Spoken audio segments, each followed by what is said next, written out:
Assalamu alaikum mekendештер. Мына биз дагы ушу неме кылган сөл жылан өстүргөн жерге келдик мынакей.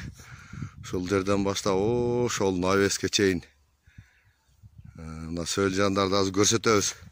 Сөл жыландар кандай. Кана ашчы жаңы бир жерден ашчы. Каалаган жериңен ач, сөл жыланды каалаган жериңен ашчы.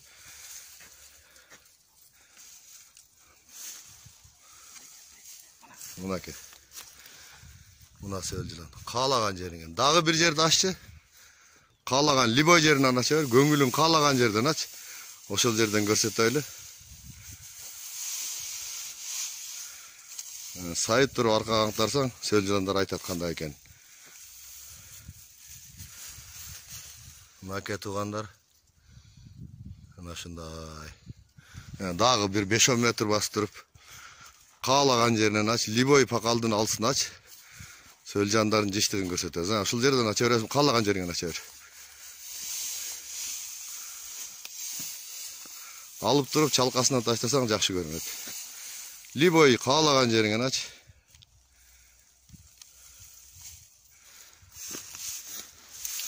Мынакей туугандар сөл жыланын жиштиги. Каалаган жерден ачпа, любой жерден. Мынакей. Ушундай жыштыктагы сөл жылан. Дагы ошого жогору жагынан да аччы, бир 5-6 жерден. Ушундай бул жерге 1-4 КАМАЗ ташталган. 10 июнда 4 КАМАЗдан кийин 12 портер ташталды. 12 портерден кийин 14 портер ташталды.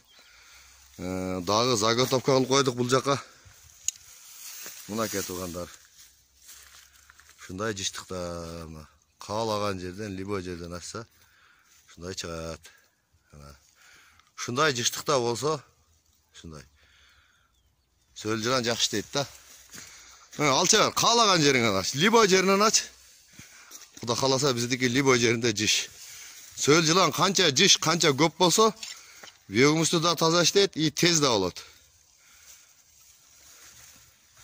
Мынакей туугандар. Каалаган жеринен даярданбай туруп, пакалдын астынан любой жерден даярданбай туруп ачканда сөл жыландар мынашулар. Мынакей жиштиги. Ошол башынан да бир ачып көрсөтүп койчу.